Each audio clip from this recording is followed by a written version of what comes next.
Come on in, everyone. Come on in because we are here, y'all. We are here for Love After Lockup, Season 5. We are on episode, Episode 43.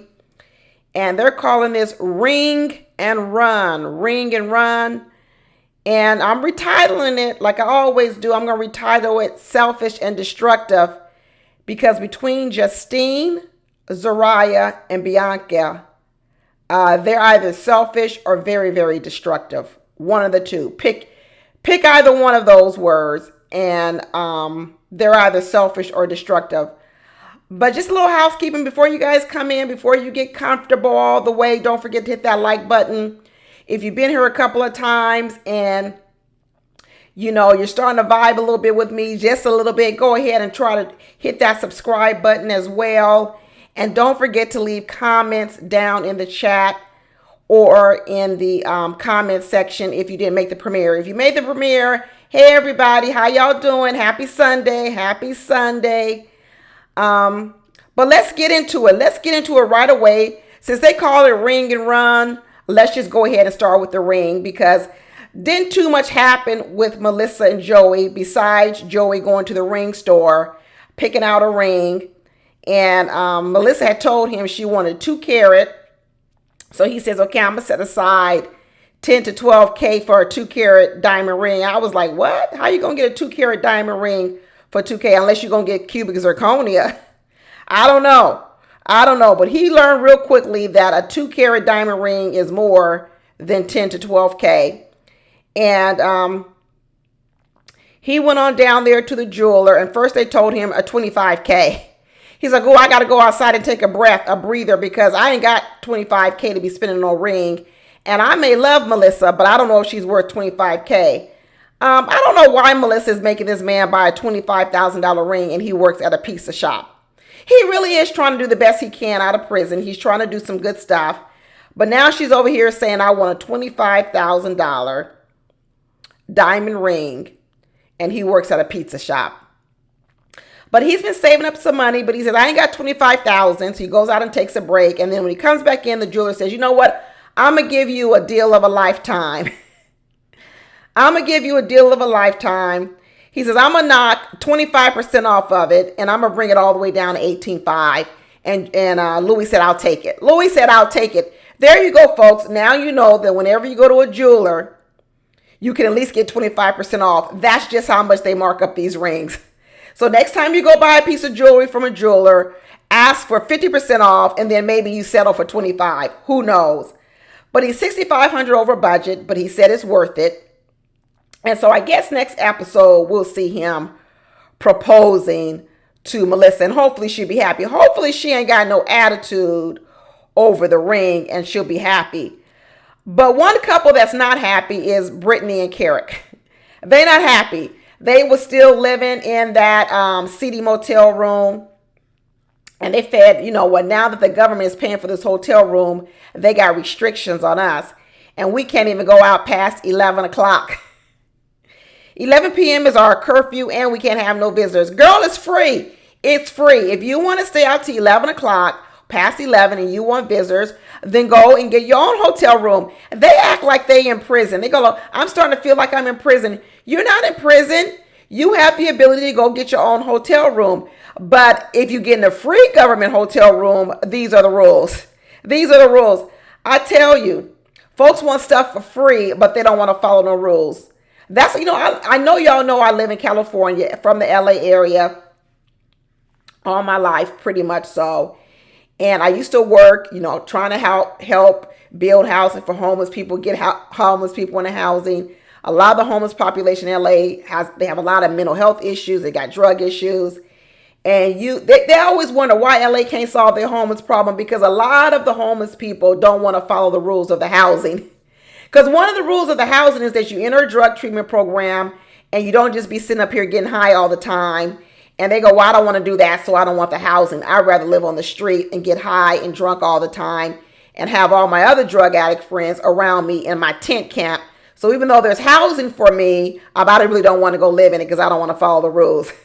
I'm telling y'all, it's a dilemma. It is really, really a dilemma. But in any case, they're like, we got to get out of this hotel room. It's too many rules. We can't do what we want.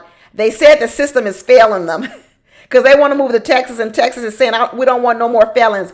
We got enough felons in Texas already. We don't want no more. So they blocked them from coming. But lo and behold, the 30 days passed. And next thing you know, we got some good news for Carrick. And that is, and I'm probably saying his name wrong. Sorry. They got some good news. And he's been taken off probation all the way, off parole. No more probation anymore. So now he can just go to Texas. He can go anywhere he want to go because he's off probation. But Brittany can't. Brittany can't go anywhere because they said, not only are we not releasing you from the state of Virginia, you're not off probation, you got to stay here because you still got fines to pay. You got about $10,000 in restitution to pay, and you're going to be on probation at least to 2030. 2030. I found out that Brittany is only 23 years old, so she says she went into prison at 17 for armed robbery. So she must have got a reduced sentence because she was a minor. She sure is lucky that she only got out. I don't know how many years she got reduced sentence for being a minor, because all these other people like True and all these other people who spent time in prison for armed robbery, a lot of them got like 13, 18 years. 13, 18 years. So I know she's upset about being on probation for another 5 years to 2030 or 6 more years. But it looks like she got a reduced sentence for being a minor. But now she's mad again because she's like, the system is failing me. I don't know why I can't leave this state. And I guess she says, well, I guess Texas don't want two felons. Nope. Texas don't want two felons living together. And so she says she's going to wait another 45 days to reapply, and then maybe they'll let her go then. Another waiting period. So she's mad. She's throwing stuff around all in the parking lot, acting up and everything. Or maybe they're going to get married. Maybe they'll get married, and then that's what allow her to move to Texas and live with Carrick. And now I see why these prisoners get married. There's two groups of people that get married a lot for like safety and security. You often see it with prisoners, right? So they can move in with people. And then you see it a lot with military people. They love to be married and have somebody at home waiting on them to come home. I guess it's something about marriage, knowing that there's somebody waiting for you. So who knows? Maybe pretty soon we're going to hear about Brittany and Carrick getting married just so she can move to Texas. I wouldn't be surprised. I wouldn't be surprised if that's her next move. We didn't really see too much going on with Kimberly and Joey. Kimberly's over here talking about she want to buy a house. She's going to need 3.5% down. The mortgage going to be about $1,500. And she's like, in order for us to do this, Joey, you're going to need to get a job. So I thought she was going to let Joey be a stay-at-home dad, but she now realizing we can't make it on my job because Kimberly told us a long time ago she only makes $15 an hour. So she can't support 2 kids and Joey off $15 an hour. He ain't going to be able to be no stay-at-home dad. So he said, you know what, let me go on out here and look for a job. And he's starting to see just how hard it's going to be. He said, let me go over here and see if I can be an HVAC technician. Maybe that's what they retrain some of the prisoners on because that's the same thing Carrick is trained on, an HVAC technician. So when he goes to look for this job, he said, well, first of all, you really ain't got no experience, but we'll start you off first at about $16 an hour. There you go, Joey. That's $1 an hour more than Kim is making. You ought to be happy with that. He says, but if you stick with it, you can make anywhere from $70,000 to $130,000. This is what people need to be doing out here. People need to be go getting their HVAC certificates if you can make $70,000 to $130,000 a year. But, you know, everything was going well until Joey told the man, well, I just want to be clear with you. I want to be honest with you because I know you're going to give me a drug test. That's not the problem. But I did just get out of prison. And after the man heard that, he says, you know what? It's a no-go. I don't want to get your hopes up high, but we ain't going to hire no felons because we be sending these people to people's houses. And we can't be sending you to no houses knowing that you are a felon and you just got out of prison because we could be liable for that. We could be liable. But somebody dropped down in my comments last week. I forget the tagline of the person. Thank you so much who educated me and told me. And I want to spread the word. I want to spread the word because I know it's hard for prisoners to get jobs coming out of prison. But what they told me was that you can get bonded as an ex-felon. All you got to do is get a bond. That means now when you go to an employer, you go, I'm really carrying my own insurance, my own bond insurance. Now, if anything happens with me while I'm employed with you, my bond is going to pay for it. That is helpful. That's some helpful information because you see a lot of prisoners struggling to get jobs because nobody wants to take the risk on them. But if we have a system set up where you can get your own bond, almost like carrying your own insurance, and your company can use that as additional safety and security, maybe that can get you a job. So all you ex-felons out there that's having problems getting jobs, go out and get bonded. Check out the information. I don't know the details of it, but I'm sure it's out there on Google. Talk to your parole officer. If y'all got brothers or sisters or friends or anyone who is an ex-con having trouble getting a job because nobody wants to take a chance on them, check out this whole bond thing. And thank you so much to my viewers. Y'all the best. You are the best. You really do a good job at educating me on some things. And since we're talking about educating folks, let me go ahead and talk about Bianca, because when Bianca first came on the screen, I told everybody that I don't trust Bianca. I think there's something demented about Bianca. Now remember, Bianca was the one, let's remember her story, that almost died in a car accident because what she was saying was she got in a car with a woman who was drunk, and the woman crashed the car, and Bianca was seriously injured to the point that she almost died. She was literally in the hospital for, I think, 3 months. Bianca said she didn't even know her friend was drunk. And I said, how would you not know your friend is that sloppy drunk? Because what Bianca said was they weren't in the car long before they ran into a pole. So I said, the only reason why I know Bianca didn't know her friend was drunk, more than likely, was because she was drunk. Then what Bianca then did was Bianca must have sued someone. I don't know if she sued the insurance company of the girl that was driving or who she sued, but she got a whole lot of money. She got so much money that now Bianca doesn't even have to work, and Bianca can spend all her money on this prisoner. Then what I said was, it's really weird that Bianca, who almost died from drunk driving, blamed the girlfriend for driving drunk, which that's a problem, but didn't take any responsibility for her also drinking and getting in the car with a drunk person and her also not having her wits to her.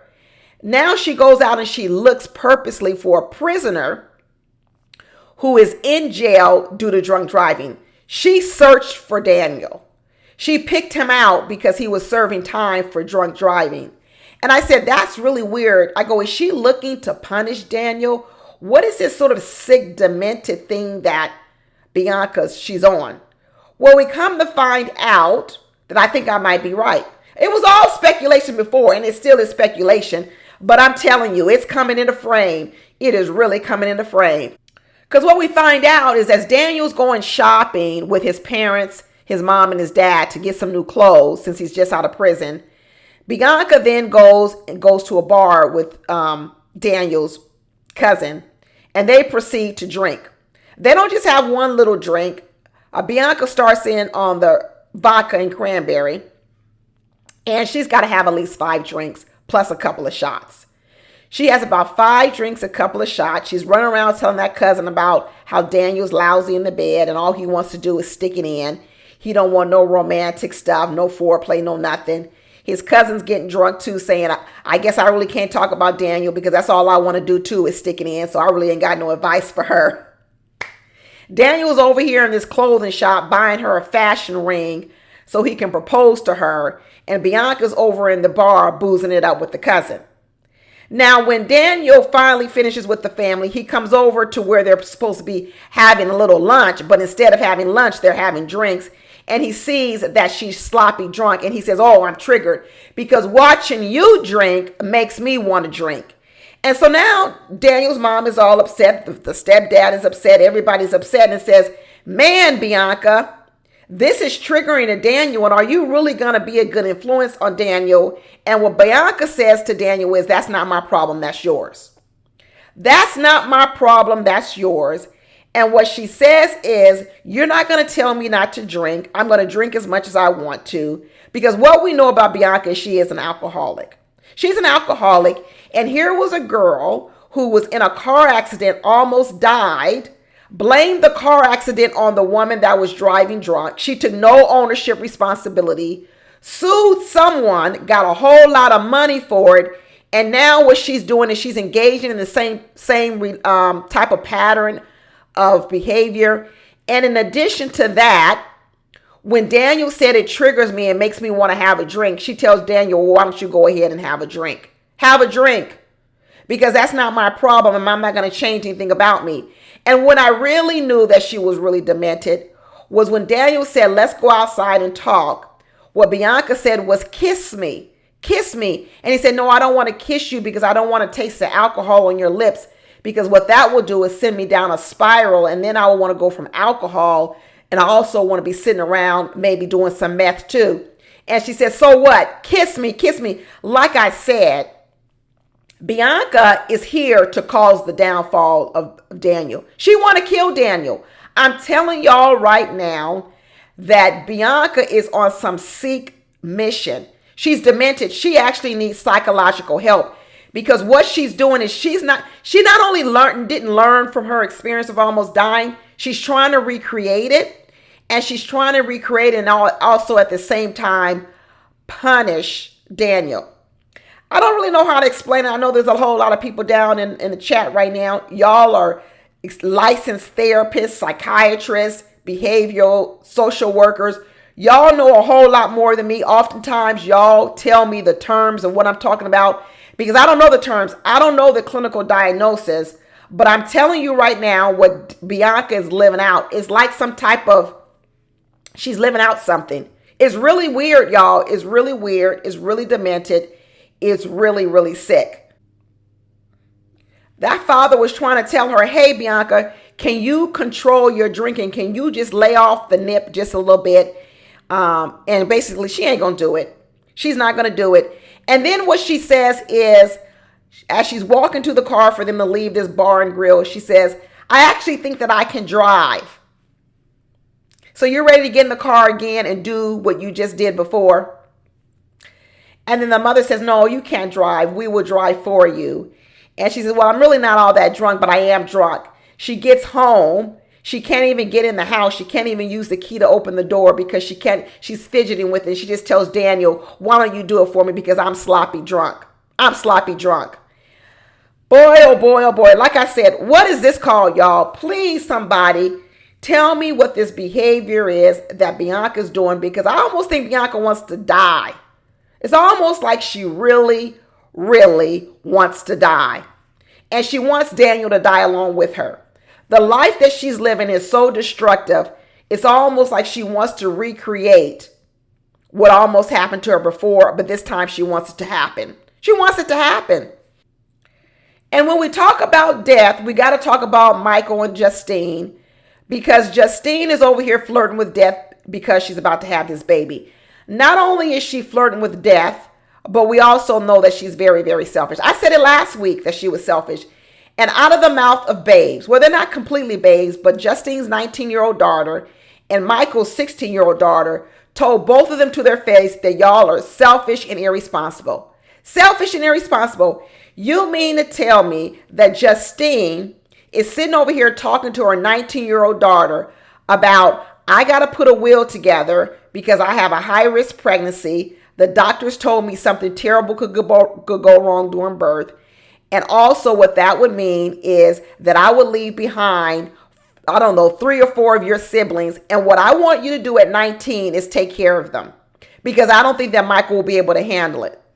So not only is your selfishness, what I was talking about before was the idea that you're so selfish to have another baby, to take the risk that you could die and leave behind all these children. Then you take your selfishness to a whole nother level and you tell your 19-year-old daughter, I know you're enjoying your life. You're a freshman at UNLV. You're starting to get out here, enjoy life, go to college, get an education, set up a life for yourself. But I just want you to know that if anything goes bad because of my selfishness, right, of even having this child, not wanting to get my tubes tied, what I want to do is I want to put my life, all my bad decisions, I want to put them on you at 19 years old. So now you got 4 kids to raise at 19. This is horrible. This is horrible. And said it with a straight face. Said it with a whole straight face. And then Michael went over here and had the same conversations with his daughter. And his daughter was like, you pregnant again with another baby? He says, already, she says, 2 of my siblings ain't even here with us. And here you go introducing a whole nother baby to the family. Selfishness. Just downright selfishness and wanting other people to make up for the mistakes they did. I'm starting to see a pattern with some people who engage in the life of crime.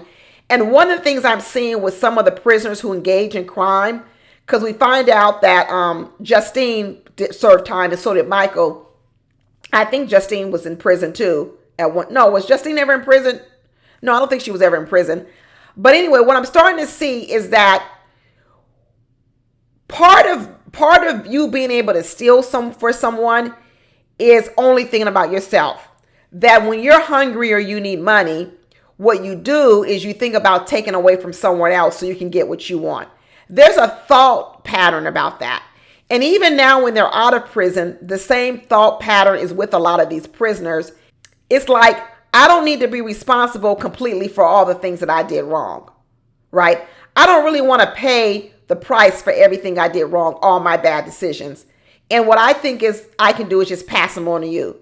So if I made bad decisions and I can't work and I don't have a job and this and that, I don't say, hey, what were some things I could do differently to get a legit job? I go out and steal, and then I make the person I stole from pay for me. And Michael and Justine, what they're saying is, we really want to have a baby. I think it was really Justine that wanted it. And if things go wrong, then I'm going to leave my daughter for the mistake to pay for my mistake. Justine is selfish. Just selfish. And I couldn't believe that it had to be the children, the 16-year-old daughter and the 19-year-old daughter, that had to tell these 2 grown people that you are selfish and you're irresponsible. Both selfish and irresponsible. And then the last person we got to talk about is Zariah and Troy. Now, isn't it funny that the cheaters are always the one that are paranoid about their mate cheating, because they're always waiting for you to use that free hall pass, because they cheated. So now they say, good, I'm gonna put this little hall pass in my pocket, because what they're thinking is at any point in time, they could use their hall pass and then they will say, well, I forgave you for cheating, so you need to forgive me. And that's what Zariah is living. That's her life. Right now, she's paranoid. She's paranoid that Troy's going to cheat on her because she cheated on him. And she's waiting for him to use the hall pass. And besides all the hormonal issues that Zariah has, Zariah is just batshit crazy. We said it from the very beginning. She's crazy. So now every time his phone rings or every time he's texting a person, Zariah believes that he's cheating. He can't send a text. He can't take a phone call. He can't walk out the house. He can't do anything. Troy thought he was in prison back when he was in the real prison, but this life he's living with Zariah is another prison because she's the warden. And she don't trust a thing that he does. Not one thing. And now she's going crazy, crazy, crazy. And she's getting all this information from this psychic lady.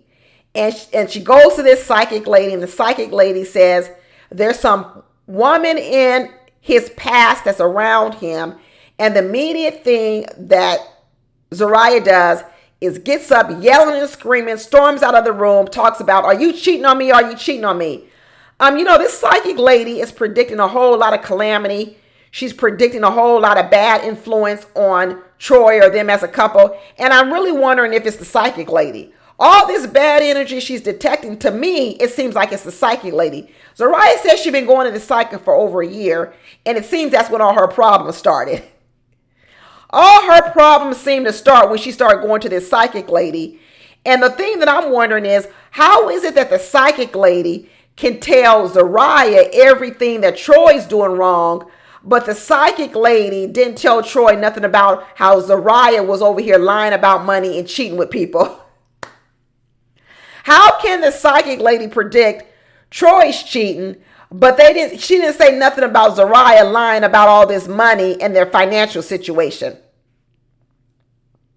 So the minute the psychic starts telling Zariah there's a woman in his past, Zariah starts thinking right away that it's the baby mama, and she storms out the room before she can hear the rest. And then when she comes back in the room, the psychic said, well, no, it ain't the baby mama. It's another woman.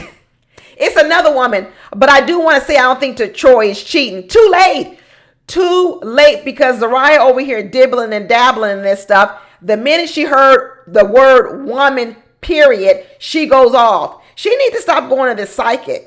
She really do need to stop going to this psychic. And she keeps thinking that the bad energy that's around her is coming from a whole nother woman. The energy is coming from you, Zariah. The energy is coming from you and this psychic lady. And I don't know why you can't put two and two together, that you and the psychic lady are the bad energy. Y'all the bad energy. Zariah somehow thinks she's above Troy. She says, at least when I was cheating, I told you because I was not willing to string you along. What? So because you told me you cheated, that makes you a better person than Troy, who hasn't cheated? How are you the better person, Zariah, because you cheated and you told him, and now you run around paranoid, but he ain't cheated at all, but you say you the better person? Zariah is crazy. Zariah is batshit crazy. The only reason Troy can deal with Zariah is because Zariah reminds him of his mother. He needs therapy too. That's the only reason he's with Zariah, is because Zariah feels comfortable to him. And he seems like he's really trying to make it work with Zariah like he really wanted to work with his own crazy mama. But once the psychic told Zariah, listen, it ain't Troy's not cheating. Then all of a sudden she goes, well, I guess I better apologize for going off on you. Girl, your emotions are all over the place. I tell you, that's why she got all this acne and cyst on her face, because Zariah has anxiety issues. She's got other things that's given her psychological breakout, hormonal. She got a whole lot of things. She needs to cleanse her spirit. Instead of going to a psychic, she actually needs to cleanse her spirit, clean her mind, and clean out her body of all these toxins, because she keeps worrying about who is the big bad wolf, but the big bad wolf is within. She go to her mom and daddy, and the bishop tell her, this witchcraft, Zariah. You shouldn't be dibbling and dabbling in none of this. This is not helpful. Zariah said, well, I've been doing it for over a year, and she ain't steering me wrong yet. Because the woman must be telling you about other people. She must not be telling you about yourself, because you're the one over here lying about money. Your business is not successful, and you're over here causing problems in your relationship. How is this woman help you? You keep saying your business is going on. You ain't even got no clients. You got a nonprofit supposed to be helping incarcerated people, but you don't even have any clients. She said all they need is 50 people. They don't even have 50 people. They got these psychologists on staff. They got all these social workers on staff, and they ain't got no clients. The only formerly incarcerated person part of this organization is Troy. He the only formerly incarcerated person. They got one client, Troy. So you've been going to this psychic for a whole year, but ain't nothing worked out in a year. You got a failing business. You got a relationship on the rocks. Your face is broken out. Your hormones all crazy, and you're paranoid. How the heck is this psychic helping you, Zariah? How is she helping you? But that's all we got for Love After Lockup, y'all. That's all we got. Be sure to come back tomorrow for another video.